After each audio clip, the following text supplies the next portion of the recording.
Hi guys, അങ്ങനെ എല്ലാ ദിവസത്തെയും പോലെ രാവിലെ കോളേജിൽ പോകാനായിട്ട് റെഡി ആയിട്ടുണ്ട് കേട്ടോ. ഇനി പതുക്കെ കോളേജിലേക്ക് ഇറങ്ങുകയാണ്.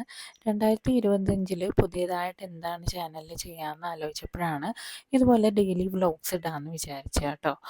എല്ലാവരും ചോദിക്കാറുണ്ട് എന്തിനാണ് ഈ വീഡിയോസൊക്കെ പോസ്റ്റ് ചെയ്യുന്നതെന്നുള്ളത്. ശരിക്കും നമുക്ക് സ്ട്രെസ്ഫുൾ ആയിട്ടുള്ള ഈ ലൈഫിൻ്റെ ഇടയ്ക്ക് ഇതുപോലെ ചെറിയ ചെറിയ വീഡിയോസൊക്കെ ഇടുമ്പോഴത്തേക്കും ശരിക്കും ഒരു റിലീഫാണ് കേട്ടോ കിട്ടുന്നത്. എനിക്കത് നന്നായിട്ട് റിലീഫ് തരാറുണ്ട്. അതുകൊണ്ടാണ് കേട്ടോ ഇങ്ങനത്തെ ചെറിയ ചെറിയ വീഡിയോസൊക്കെ ഇടാറുള്ളത്. അപ്പം എല്ലാവർക്കും പല പല ഇഷ്ടങ്ങളായിരിക്കും, ഓരോരുത്തർക്കും ഓരോ ഇഷ്ടങ്ങളാണ്. അപ്പം അവരവരുടെ ഇഷ്ടത്തിന് അവരെ വിടുക എന്നുള്ളതല്ലേ ഏറ്റവും നല്ല കാര്യം. അപ്പോൾ ചെറിയ ചെറിയ വീഡിയോസ് ഇതുപോലെ ഇനി അങ്ങോട്ടുണ്ടാവും കേട്ടോ. അതുപോലെ തന്നെ സപ്പോർട്ട് ചെയ്യുക. ഇന്നത്തെ വീഡിയോ ഇത്രയേ ഉള്ളൂ. അപ്പോൾ നെക്സ്റ്റ് വീഡിയോയിലേക്ക് കാണുന്നത് വരേക്കും ബൈ.